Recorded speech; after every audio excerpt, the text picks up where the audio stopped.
Good afternoon, Chancellor, Vice-Chancellor, Trustees, Board of Directors, special guest Mr Nolan Hunter,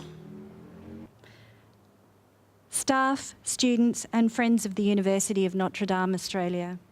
I'm Associate Professor Sandra Wool-Tawton, Director of the Nulungu Research Institute. I'll be your MC for the 2017 Nulungu Reconciliation Lecture, which is being presented by Mr Nolan Hunter. We'd like to acknowledge that this is traditional Yawuru land we're standing on. Accordingly, I will hand over to Erica Bernard, who will formally welcome you here.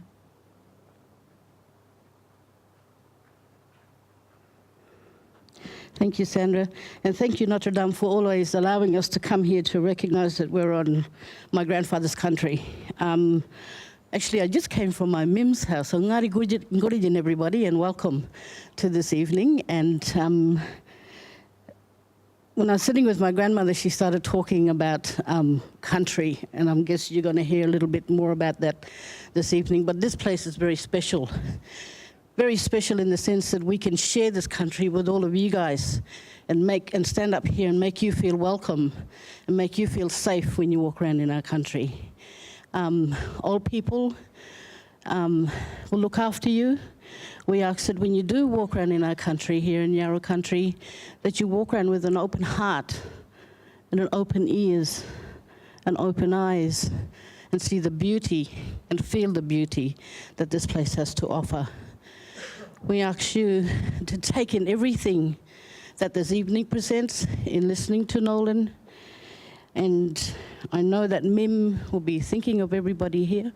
So on behalf of all my Yarra elders in my community, especially my Mim, especially my late grandfather, who are very proud that we could listen to stories on this country and that we could bring everybody together and sit together and share stories together in this special place. The special place they named Nulungu long time ago. So on behalf of all my old people, and behalf of my Yawuru brothers and sisters, welcome to everybody, and I hope you feel good when you're listening in our country. So, Galia.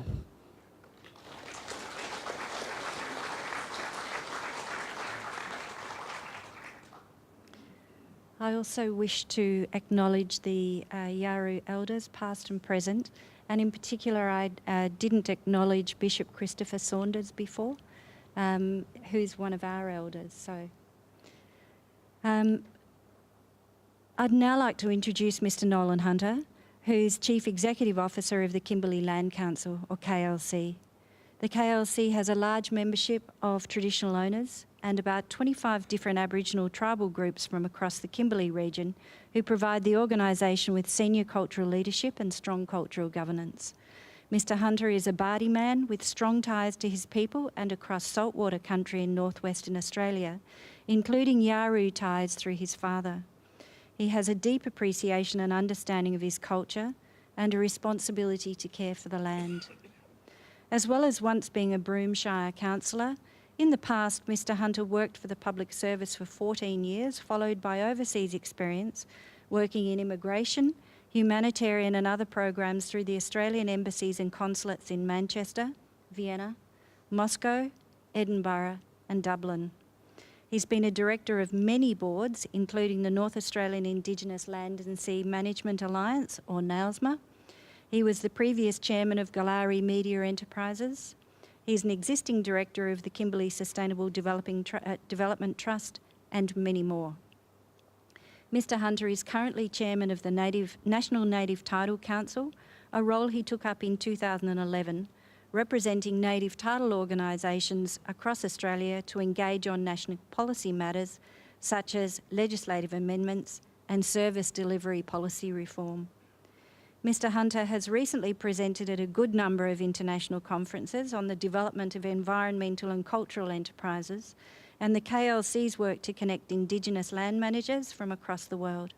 In December 2015, he attended the UNFCCC, or the UN Framework Convention on Climate Change, 21st Conference of the Parties, or known now as COP21, in Paris. He presented at the Indigenous Pavilion of COP21 and associated events, including the Global Landscapes Forum and the UNESCO-organised Indigenous People and Climate Change Conference. In November 2016, Mr. Hunter was invited by UNESCO to present in Morocco on Indigenous cultural ecological knowledge, while in May of this year he attended the 16th session of the UN Permanent Forum in New York, together with KLC Chairman Anthony Watson, who's here as well tonight. Welcome, Anthony. In his role as CEO of the KLC, Mr. Hunter continues to be an active campaigner for Indigenous native title rights and management of country. He strongly supports the development of sustainable business enterprise based on Aboriginal cultural values as a way to generate wealth in remote communities, ignite social change, and create positive futures for Kimberley traditional owners. Mr. Hunter brings both passion and expertise to issues of Indigenous rights, cultural maintenance, land management, and development of future economic and social opportunities. He provides leadership for local, on-the-ground activities whilst advocating at the national level and developing an international approach. I'll now hand over to Mr. Nolan Hunter for the 2017 Nulungu Reconciliation Lecture entitled Valuing Indigenous People in Climate Change. Please welcome Nolan.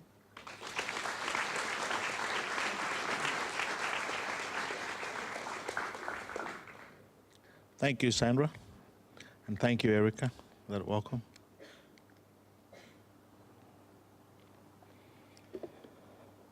I too would like to begin by acknowledging Yawuru people,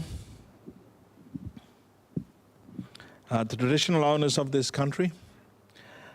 Can I also acknowledge Professor Celia Hammond and, of course, Sandra Woollerton, and thank them for the honour of being asked to give the Nulungu Reconciliation Lecture.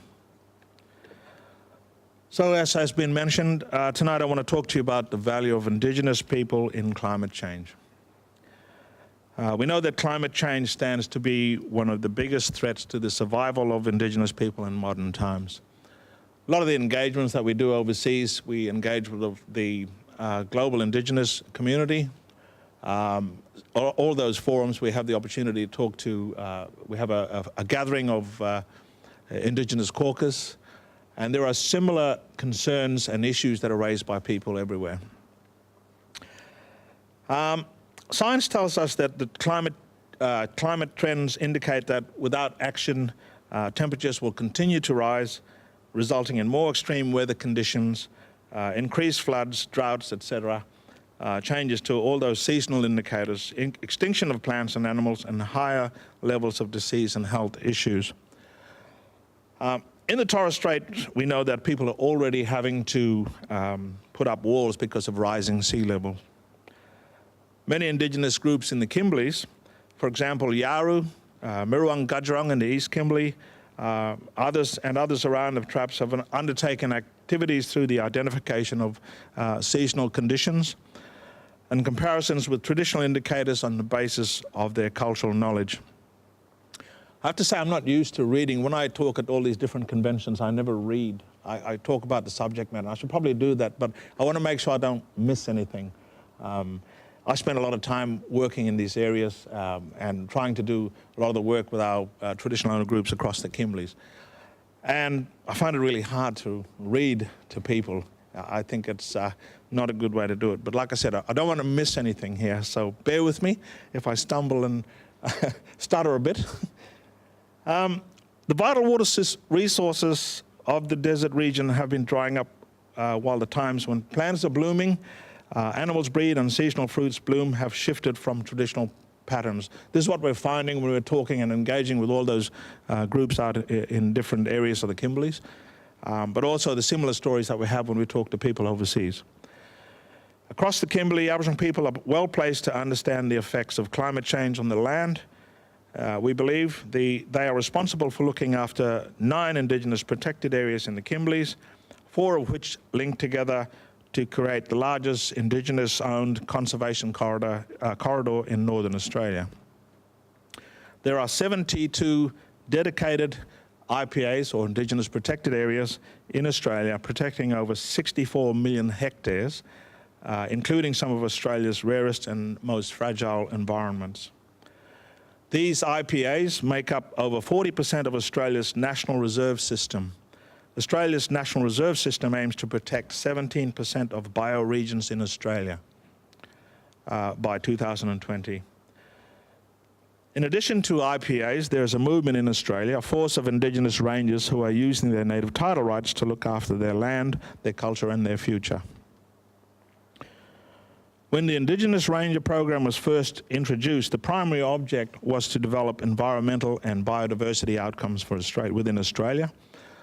But the Rangers and what they do have developed into much more than that. They've been able to take it a whole lot further.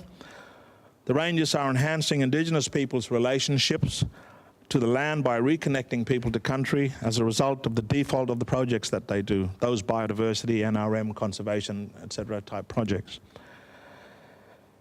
Indigenous Rangers take senior elders back out into the country. The elders tell their stories, they pass on knowledge, they talk about different aspects of understanding the landscape, the animals and plants. They are passing on knowledge and capturing stories. Indigenous people have an obligation to look after their land. We are a part of it, we live in it, we get sustenance from it and carry out traditional practices. The spiritual connection we have to land is a belief system. It makes us who we are as Aboriginal people. Our connection to country is related to customs and stories.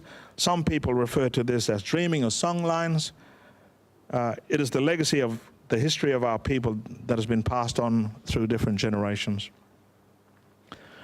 If you talk to a lot of our people in the Kimberleys, they will say that our country is important, our culture is important, and our people are important.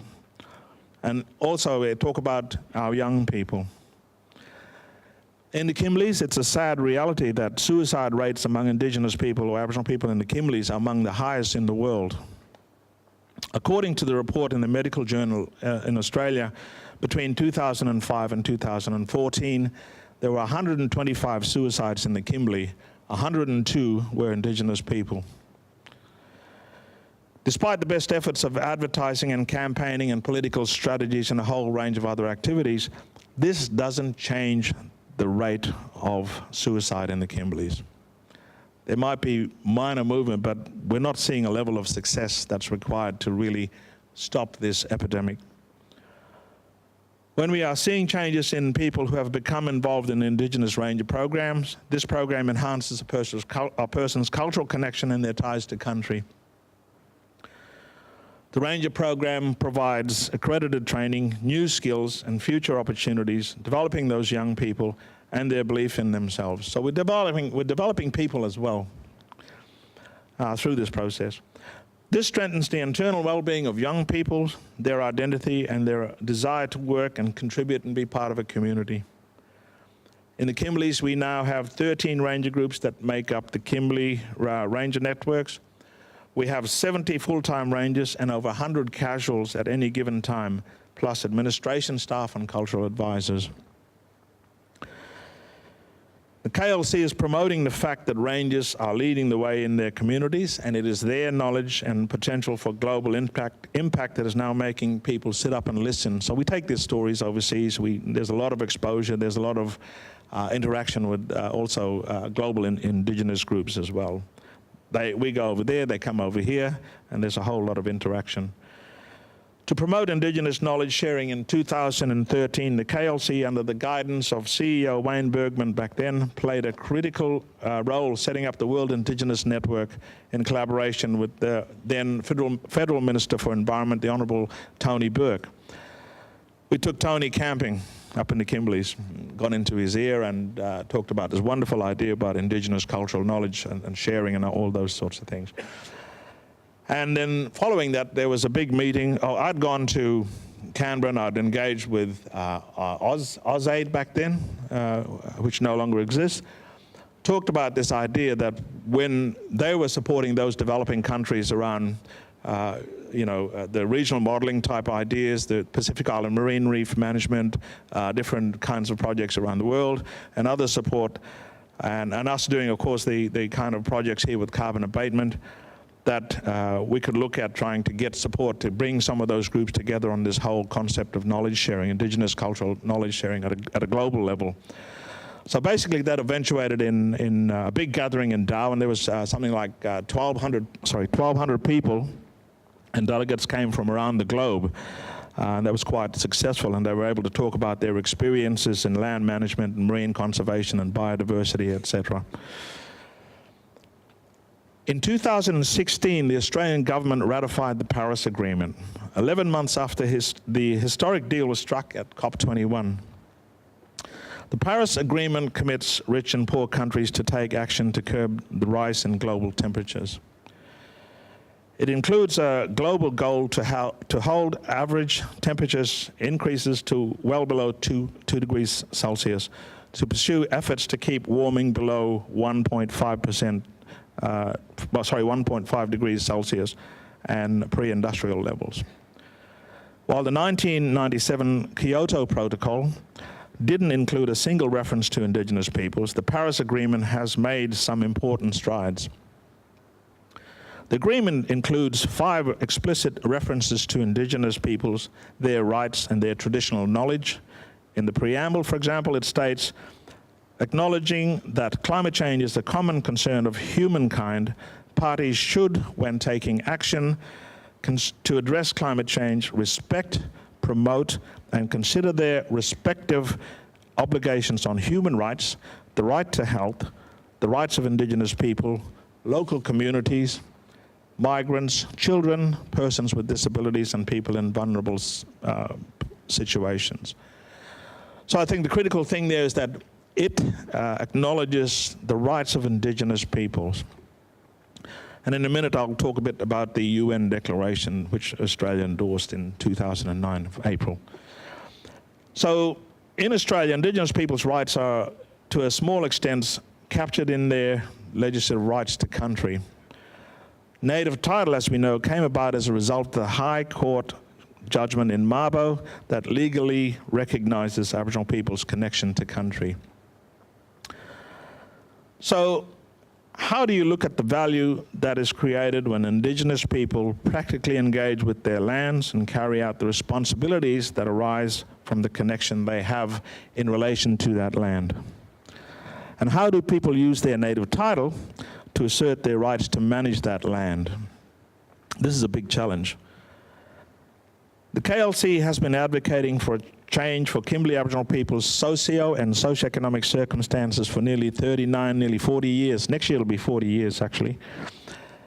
In the wake of the historic Mabo decisions in '92 and the development of the Native Title Act in 1993, the KLC has operated as a native title representative body working with traditional owners to secure native title. So we have an obligation to pursue native title applications to the federal court as part of the statutory obligations that fall out of the Native Title Act. The Kimberley is now approximately 80% determined native title, which is a huge achievement. There are issues with the Native Title Act. It's obviously not recognized as a property right, proprietary right, similar to a Torrens title or other type of right. It is the right to what we call a sustenance right, the right to hunt, fish, carry out ceremonial practices, etc., etc. Nonetheless, it gives people negotiations and procedural rights, which is recognized. And so people are able to talk, negotiate, and also deal with different stakeholders on anything that may affect their native title rights and interests. Getting recognition for native title takes anywhere from 14 to 18 years. Any other land settlement in this country and elsewhere can be done in 1 or 2 years. But how do you ensure our people now benefit from the native title they have fought so hard to win? And more importantly, how do they use that recognition to look after country for generations to come? Once people get their native title, there's a huge pressure to hand over control of the management of their lands for conservation or development or other kinds of opportunities. And as an example, the previous WA government, Premier Colin Barnett, made the following public comment this year while he was still in government.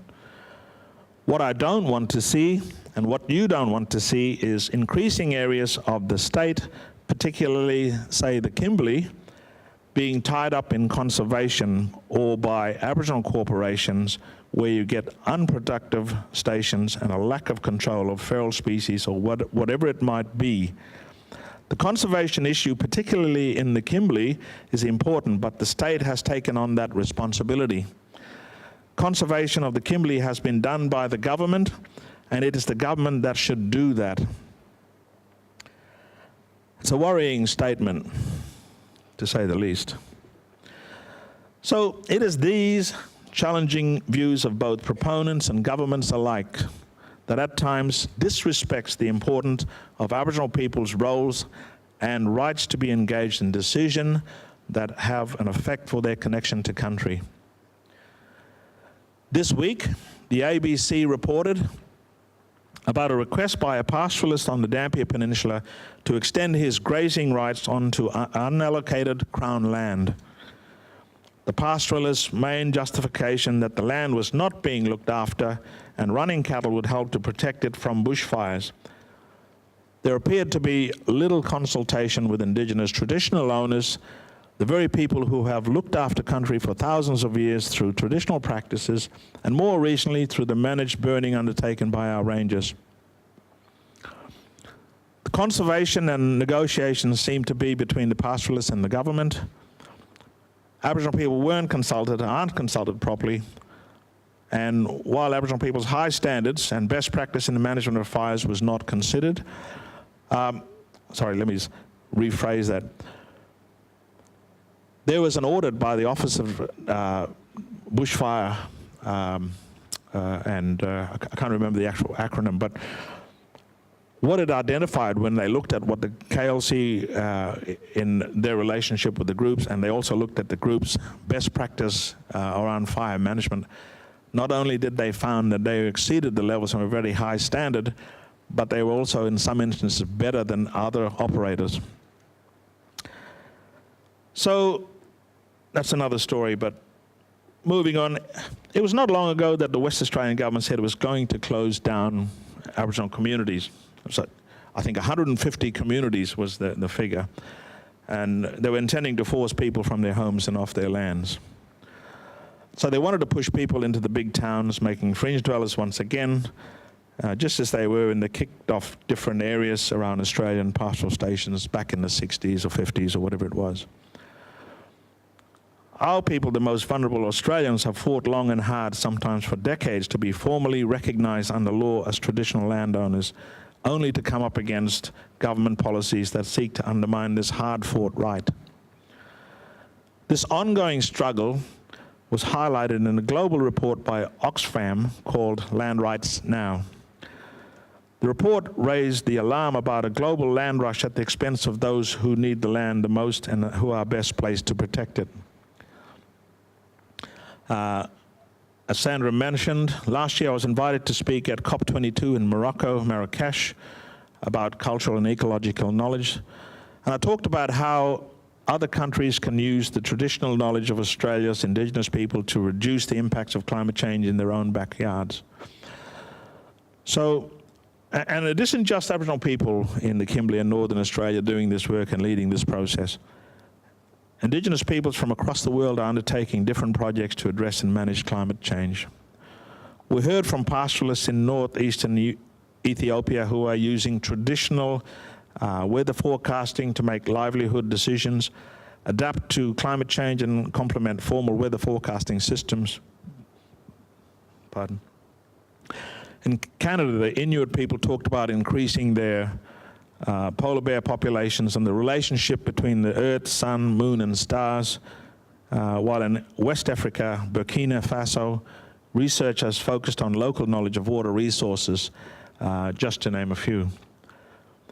In the Kimberley and Northern Australia, Aboriginal people are fighting fire with fire, undertaking Savanna carbon projects that combine traditional burning methods with modern science to reduce the amount of greenhouse gas emissions released into the atmosphere, and particularly with unmanaged fires.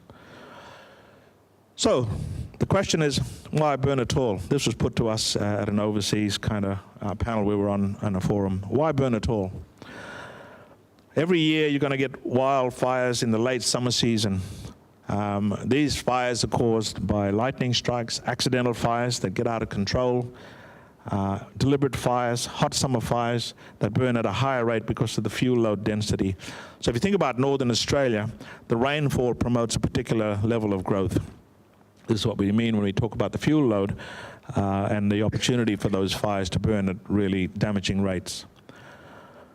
When fire is managed early in the year using traditional methods, also known as mosaic burning, you reduce the fuel load and introduce strategic fire breaks, which reduce the intensity and incidence of late season fires. This produces better biodiversity outcomes by preventing destructive wildfires that are more damaging.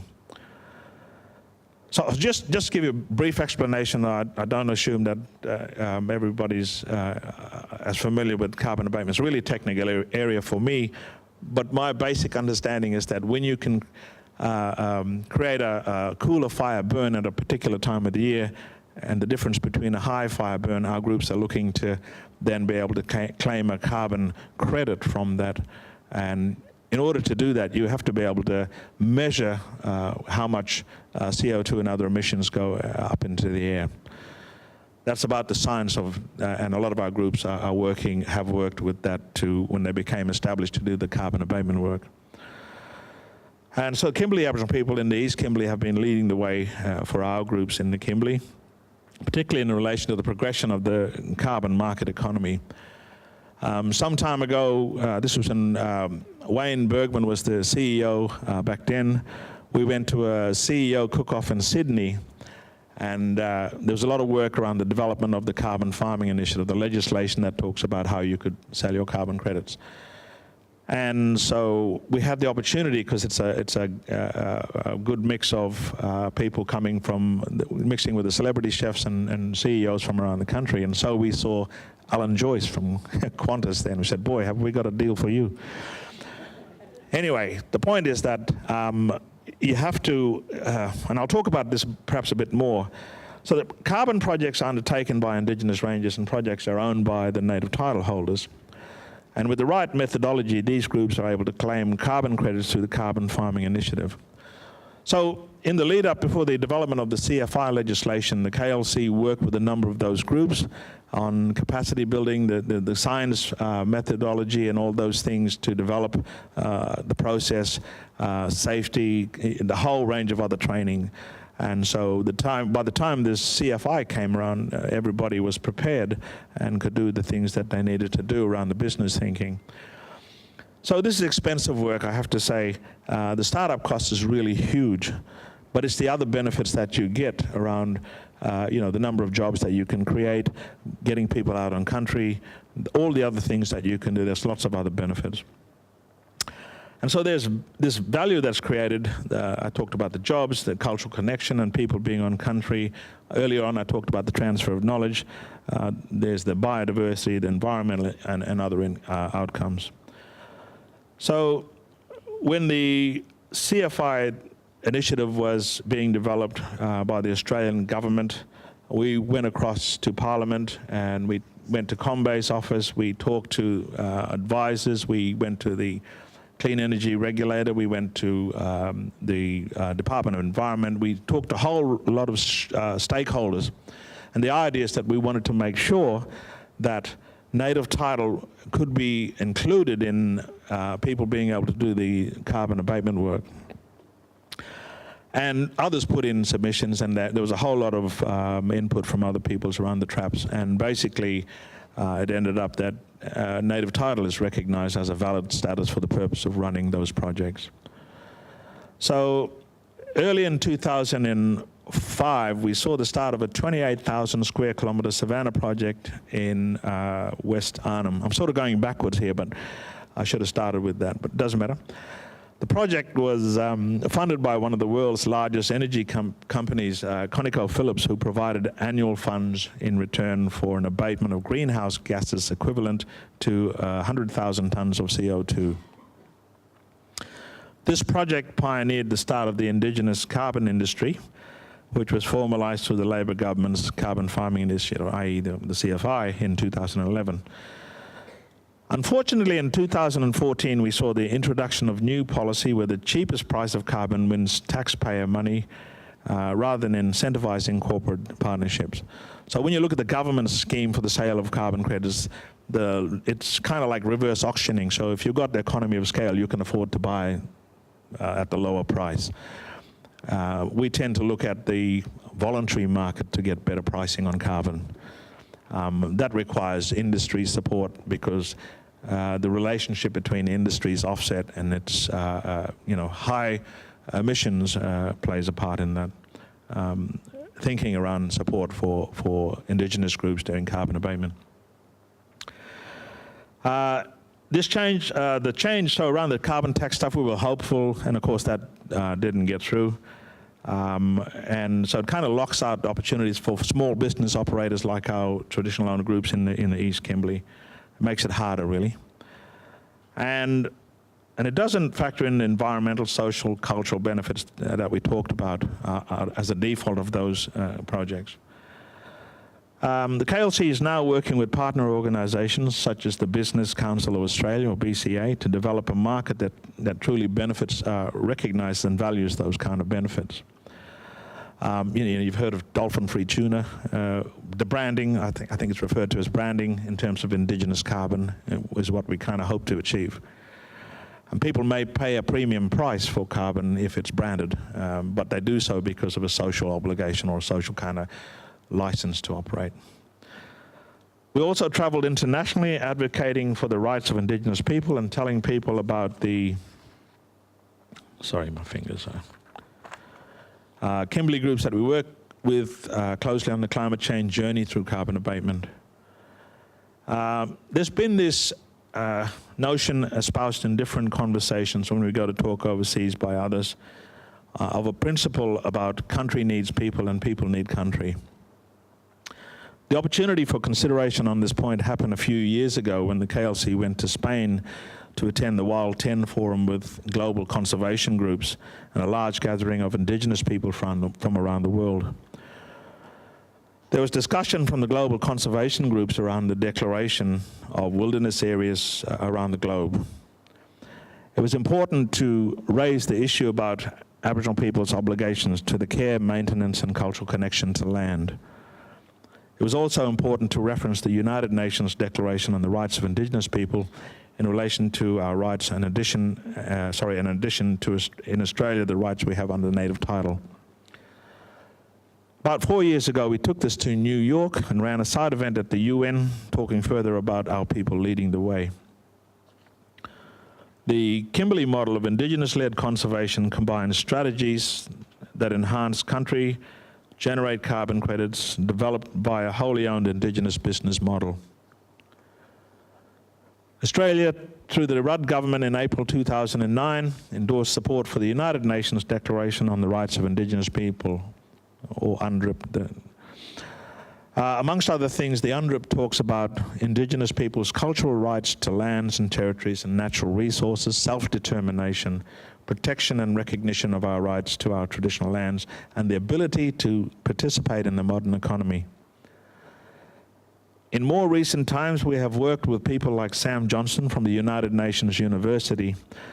The UNU previously did extensive research on the Savanna countries across the globe in relation to wildfire emissions. According to their research, the use of traditional burning in Northern Australia has already proven to deliver a 50% reduction in wildfires, reduced emissions by 8 million tonnes and enriched biodiversity. And Indigenous carbon projects have the potential to reduce over 3.2 million tonnes of carbon dioxide equivalent by 2020. So making a significant contribution to Australia's emissions reduction target while delivering Indigenous employment and biodiversity outcomes that we talk about. So on a global scale, they say that wildfires released, all those savanna countries release about 2 gigatons of carbon annually. They cause lots of death in many instances. They destroy significant areas of land and biodiversity. So when we go overseas and we one of the things we looked at was the opportunity about how can we take our mob in the Kimberleys to link up, do the knowledge exchange stuff, look at the opportunities for exchange and also the international carbon market. We talked to other people around us, and the idea is that we can talk about this introduction of traditional fire management, and in places like Africa and South America, they have some pretty big fires. And so the potential that we were told is about the reduction of carbon emissions by about 750 million tons per annum. At the same time, they can create the same kind of opportunities through income and employment and all those other things I talked about earlier. So now more than ever, it's time to forge the stronger bonds and networks amongst First Nations people to bring together Indigenous-led initiatives. And by doing this, we'll be able to appreciate the cumulative effect that projects are having on mitigating climate change and protecting the environment on a global scale. This is why we were getting really excited about the Paris Agreement, because when we go overseas, and I'll come to this in the end, but it's about, when we talk about valuing Indigenous peoples, they have that presence, they're doing those things, they're doing these projects, and they have the obligations, the connections, all the kind of ducks line up, or the whole opportunity for Aboriginal people to be recognized. We think that, and we're trying to influence the Australian government about holding up Indigenous people in Australia as having some important part to play in the global context. With our Kimberley groups, a couple of years ago, our Bardi Rangers got invited to go to Dubai to show them how to use the eye tracker satellite monitoring for turtle and dugong. When the Pew Foundation goes to Canada or talk to their donors, they take our guys from the Kimberleys to highlight their successes in Australia. There are other examples where other groups have also gone across from the Kimberleys to Canada to engage with the Cree people, Inuit people, other countries. We've had people come here to engage with us, like the Comcac people from Mexico, the Indigenous people there. There's a whole range of exchanges that are always going on. And this is around that kind of shared knowledge. So last year the KLC engaged with the Department of Foreign Affairs and Australian Climate Ambassador Patrick Suckling. The Environment Ambassador promotes Australia's interests on international environmental issues that led Australia's engagement in the United Nations Framework Convention on Climate Change, or the UNFCCC, those negotiations. The KLC seeks to raise attention to strategic projects and the relationship to Indigenous people and their lands and their roles. So we're doing this the whole time, trying to bring attention and talk about the relevance of Indigenous people. But unfortunately, as we know, with changing legislation, frameworks, policies, budgets, and governments, despite our best efforts, many of our attempts can be severely hampered. And we've seen what happened with the Northern Territory intervention. So Aboriginal Australians are just as vulnerable today as we were in the 50s, where the government can simply suspend the Racial Discrimination Act to do what it needs to do. But what we saw was that it was really about the Australian government's ability to resume control of Aboriginal lands, and statistically, the wider Australian community has far greater levels of abuse. But you will never see the Australian government jackboot into inner suburban Sydney or Melbourne and take over people's homes. The Declaration is the most comprehensive international instrument on the rights of Indigenous peoples. It establishes a universal framework of minimum standards for the survival, dignity, and well-being of Indigenous peoples of the world. I'll just read you some of the articles out of the Declaration. Some of you are already aware of this. It talks about Indigenous people having the right to self-determination. By virtue of that right, they freely determine their political status and freely pursue their economic, social, and cultural developments. Indigenous people shall not be forcibly removed from their lands or territories. Indigenous people have the rights to lands, territories, and resources which they have traditionally owned, occupied, or otherwise used or acquired. and Indigenous people have the right to own, use, and develop and control the lands, territory, and resources that they possess by reason of traditional ownership or other traditional occupation or use, as well as those which they have otherwise acquired. So how is Australia faring in these obligations? I think the records speak for themselves. For those of you who haven't seen it, you should have a look at the Prime Minister's Closing the Gap report. There are other reports on the Indigenous Advancement Strategy where the Commonwealth has failed to implement its strategies. There's a whole range of other reports. I don't have the time to run through them all, but basically they're not good news. So today we find ourselves at a tipping point. There was a major convention at Uluru, you would have seen in the news, where Aboriginal delegates from around Australia met to talk about the future and constitutional reform. So the Referendum Council led consultation dialogues across the country with Indigenous people on constitutional reform prior to Uluru. So Uluru was then the coming together of those dialogues and the recommendations coming out of that. The recommendation mostly was about talking about a voice in the Constitution. And there are divergent views from different quarters on constitutional reform, but the real principle is that when there is not a proper observation of Indigenous people's rights, then how can we assert control over our lands and carry out our obligations regarding connection to our country?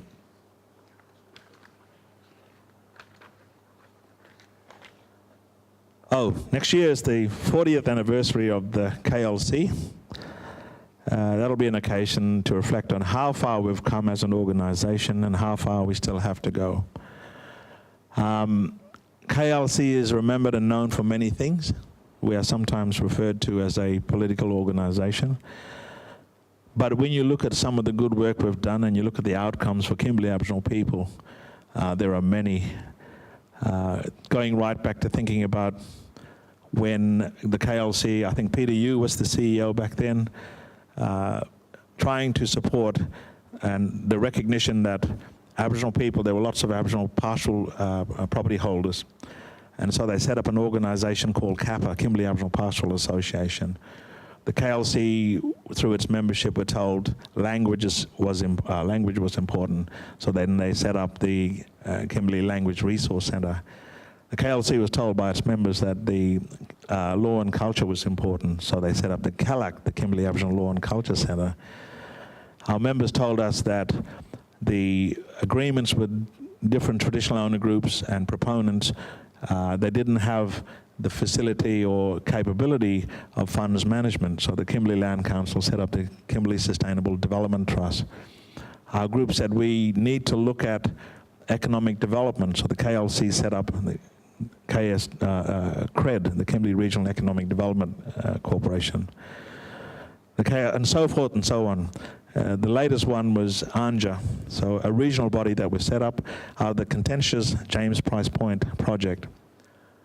There's lots of misinformation out there. If you ever want to have a conversation about that, I'm happy to talk to you about that. Our role, the KLC, has a statutory function as a legal representative or to provide legal representation to the traditional owner groups. And we talked in there about the UN free, prior and informed consent. Sometimes people have different perspectives about what is important. And we always want to ensure that our groups don't just make the decision that people want them to make. We want them to know that they have all the information and facts at their fingertips. The other thing is that issue on self-determination is traditional owners can make the decisions they want, and people should respect that. That isn't always the case. I think we've reached a moment in time where we can truly achieve reform, from how we tackle climate change to the way Australia treats Aboriginal people on home soil. Through the constitutional dialogues, there's been discussions. I went to Gama just recently, and we met with the Prime Minister and the opposition leader, and talked about things like treaties or makaratas, and the rest of the world have engaged with their Indigenous peoples. There's treaties everywhere. There are problems with different engagements, and treaties are no different to any other agreement that can have issues. Point is, Australia has a lot to catch up. So we can have wins for the environment, we can have wins for Indigenous people, and wins for Australia and the world. Probably too optimistic. But the point is that there's a lot of work to do. We rely on, I think the biggest challenge for Australia is the relationship with its Indigenous people. So before I finish, I will leave you with two thoughts. Indigenous people make up 5% of the world's population. They have the responsibility for a quarter or more of the global landmass, which equates to 80% of the world's biodiversity. Indigenous people are the first conservationists. We have a relationship with land, a spiritual connection, a cultural connection, and a native title right. Thank you for listening.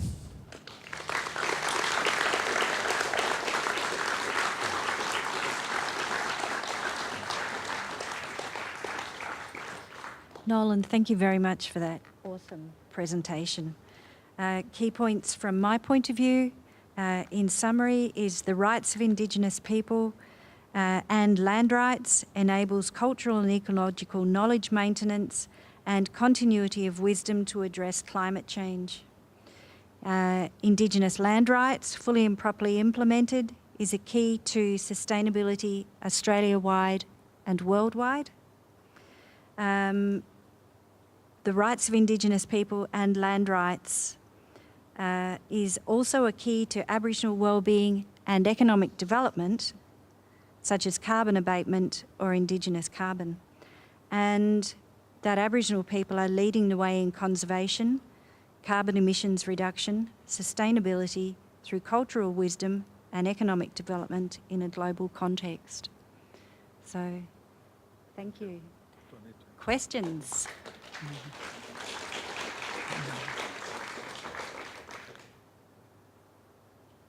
Anyone have any questions? Nope, right.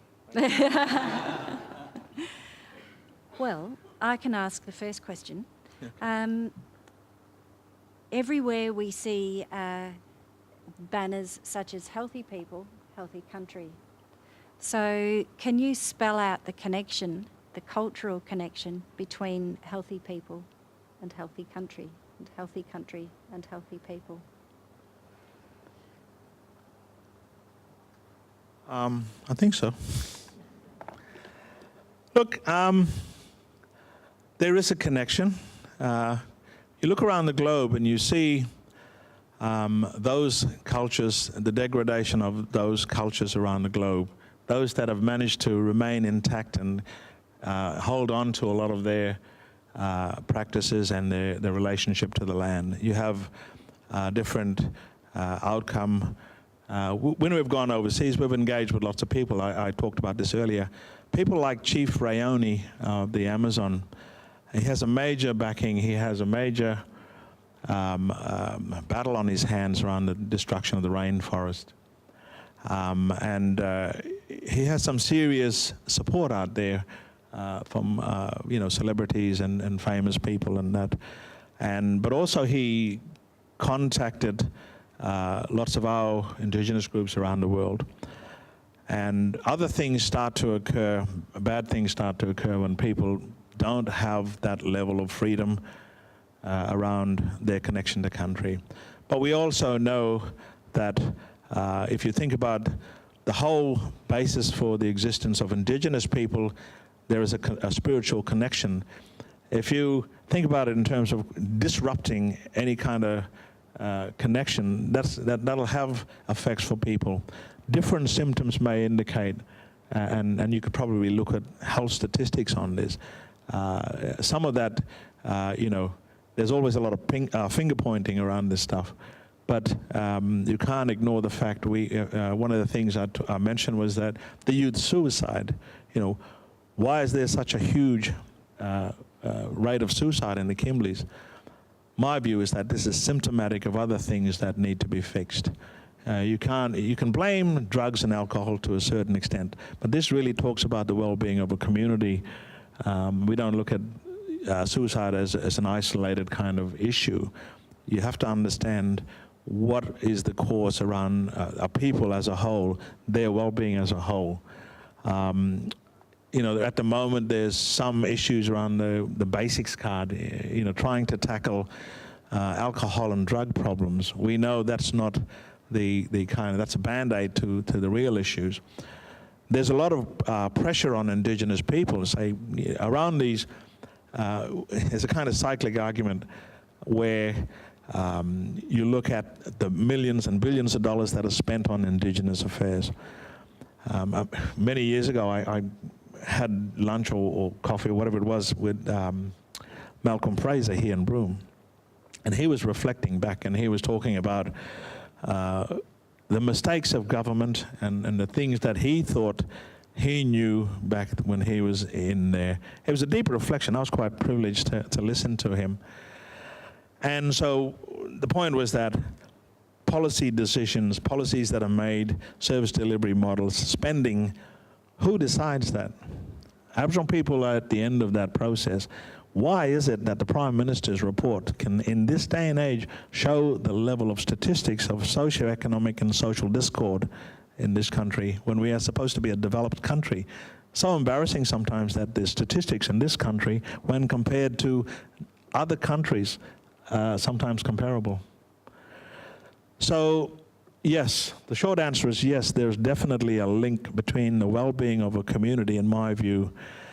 There isn't the level of research, I suspect, where you could conclusively say that, but you just have to look at knowing that if people's values have some part to play in their well-being, then this is what's being affected. That was the short answer.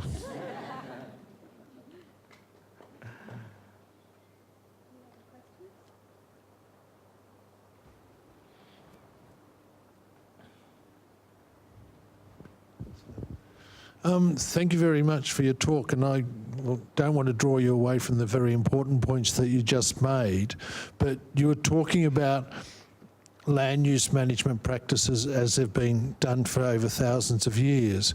But I think, as we know, one of the things about climate change is it's changing past practices. And you mentioned Ethiopia, and I've actually just spent a few years working there. An Afar elder turned around to me one day and he said, the weather has gone crazy, it does not know what it's doing anymore. And that was a reflection from his perspective that those old patterns they used to follow are no longer applicable. So I'm wondering, from your perspective here in the Kimberley, are you noticing changes in weather patterns, and what is your analysis saying about what to expect in the future? And then how would your land use management practices change to accommodate that? I kind of answered the other way around, and that is to say, first off, those traditional owner groups decide what is the best practice in this, in terms of their customs, traditions, or whatever it is that they traditionally assert. But that's common across Australia. So one of the things Sandra mentioned is that I'm the chairman of the National Native Title Council. So I get to do other forums and talk to different stakeholders around the country. And there is some consistency with native title groups around this story of people noticing, especially the elders, and more so as well in the Kimberleys. I mentioned those projects in the desert, and people like Yaru doing the weather pattern stuff and seeing the changes. Lots of people, lots of Aboriginal people around the traps talking about the noticeable difference in those changes. They're looking at things about animals being acting differently, or you know, seasons changing, and rain, and a whole range of other things. That's quite common out there. Solutions? No.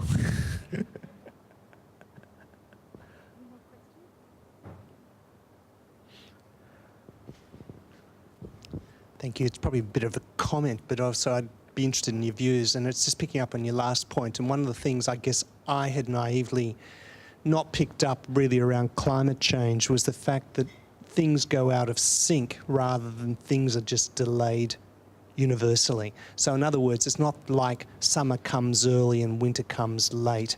It's actually exactly what you touched on. Seasons change, seeds don't germinate, yet birds are breeding in the old cycle, and all of a sudden the food chain has gone and the birds are dying out of sync because the food's not there or the water's not there. And so the impact of this is seemingly far greater than I naively understood. And I think some of your comments today have been suggesting that observation is what you and your IPAs are seeing right here and now, and other Indigenous cultures are observing in their own ways in their own lands. Would you care to comment? Yes. Look, there is some correlation between the Indigenous peoples around the globe talking about noticing those differences, but it is the scientists who come to these forums and give you the comparative science around those changing things. I don't think you can ignore science, but you definitely shouldn't ignore that everybody else in the community is saying the same thing.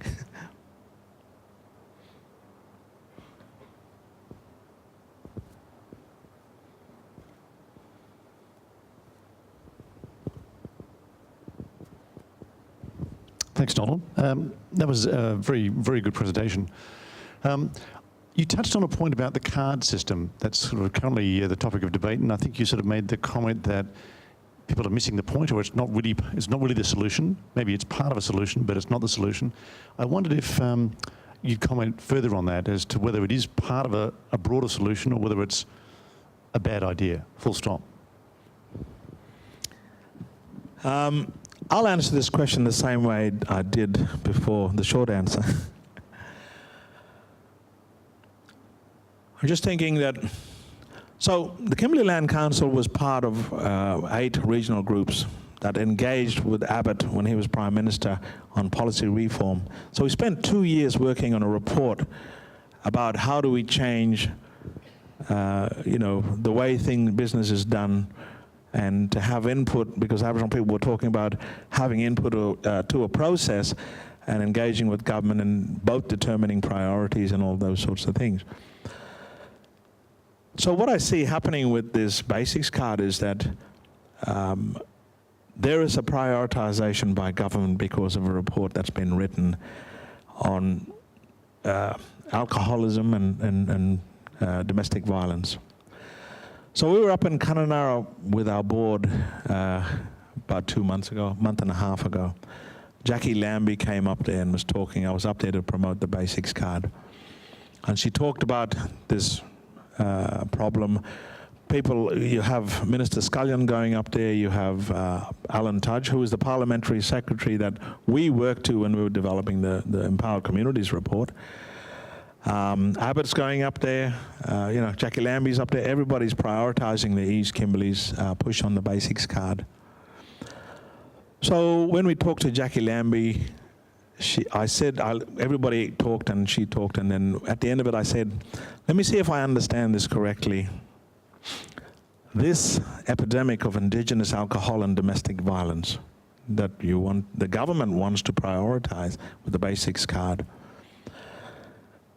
I'm thinking like the states or the WA's population. Here's some arithmetics, some rough arithmetics we used just to try and get clarification. We said, so the state's population of 2.5 or 2.7 million people, right, I said, yep, and the Kimberleys is approximately 40,000 people, give or take.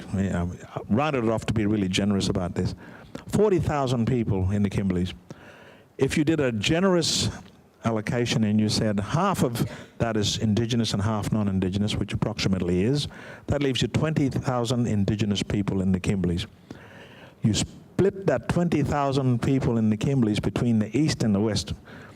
I suspect the West has more, but let's be generous and let's say of that 20,000, 10 in the East Kimberley and 10,000 in the West Kimberley. And then you say, of that 10,000 in the East Kimberley, not all of them are alcoholics and domestic violence abusers. In fact, the health statistics talk about 78% of domestic violence for the Kimberleys, I think. Anyway, the point is that of that 5,000 people, and you said half or even if you said 5,000 people, what does that 5,000 people represent as a percentage of the 2.7 million people in Western Australia? 0.00 something percent. So you have the government deciding about what is this massive epidemic on alcohol and domestic violence. The statistics doesn't match up. The factual statistics doesn't match up. But it is perceived to be this epidemic. Oh, look at all these Aboriginal people. They're all bloody alcoholics. And women bashers or whatever. And then you go in the park and you see, the point is that Aboriginal people are more visible in the parks, are more visible in Kununurra. But when you actually look at the number of people and the recidivist number of police activity, you start to question. Now, don't get me wrong, not to say that domestic violence isn't important. It's as important to the whole community, not just Aboriginal people. Any bashing or domestic violence is bad, so don't get me wrong. What I'm trying to point out is you have two processes. One is where the government of Australia, through Abbott, we engage with Abbott, to talk about policy reforms to say what the priorities are. They've decided to decide what the priority is on the basis of a different report. And we're afraid that people who are just blindly accepting what the priority is, it's the same old cycle of the government saying, we're from the government, we develop the policy, we know what's best, and this is what we'll do. So there's a bit of a tension here, and I don't mean to demean the importance of domestic violence anywhere in terms of protecting women and children and all that. This is really about saying, you know, if you look at there are so many priorities with Indigenous people, pick any one. But let's be clear about the facts on this. Nolan, oh, very last question.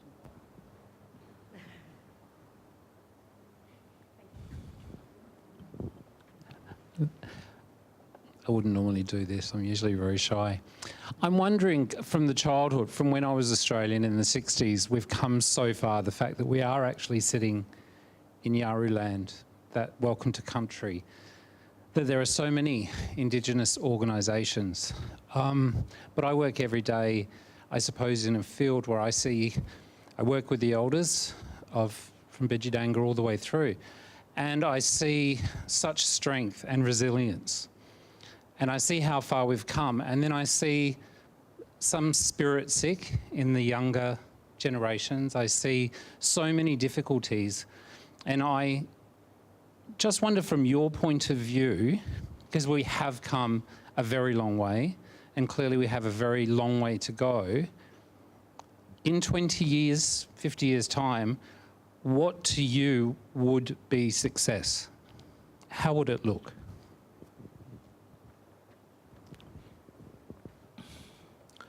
I think social indicators would change. People's socioeconomic circumstances that I talked about would change. People would have different outcomes in education. There's a whole range of statistics that is far too consistent in Australia's history. But that's not to say that they can't be improved. One of the things, I went to New Zealand. I went with a couple of constitutional lawyers. We went to look at the Waitangi Treaty. And there's this discussion around education being the kind of key element that brings improvement in people's lives. And look, it is, if you can, you know, have a good system of education. Currently now, in the Kimberleys, those community schools and other places aren't doing so well in terms of the NAP plan. Anyway, the point about application, the future, is when I went to New Zealand, and there was I met lots of individuals, doctors, lawyers, and that. But when I looked at the socioeconomic circumstances of the Maori people, there were still lots of issues. And they were well ahead of us, because at least they had the Waitangi Treaty, even though it wasn't enacted until much later on. So the point is that when you look at places that have successes and change, it isn't that simple, and it is exacerbated by the fact that in Australia there is a pattern of behaviour around its the government's engagement with its Indigenous peoples. So the analogy I draw is that if you keep doing business the same old way, you'll keep getting the same results, right? So it could change, but other things have to change.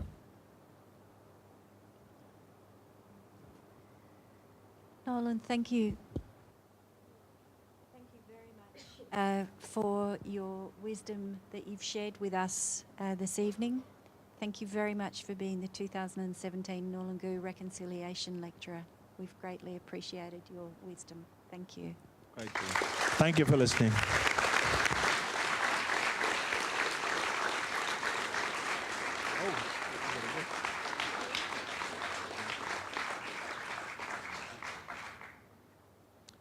Oh, if you do have a chance and you look at some publishing from Black Ink Publishing, I've done a piece there with a constitutional lawyer. Have a read of it. It's called The Forgotten People.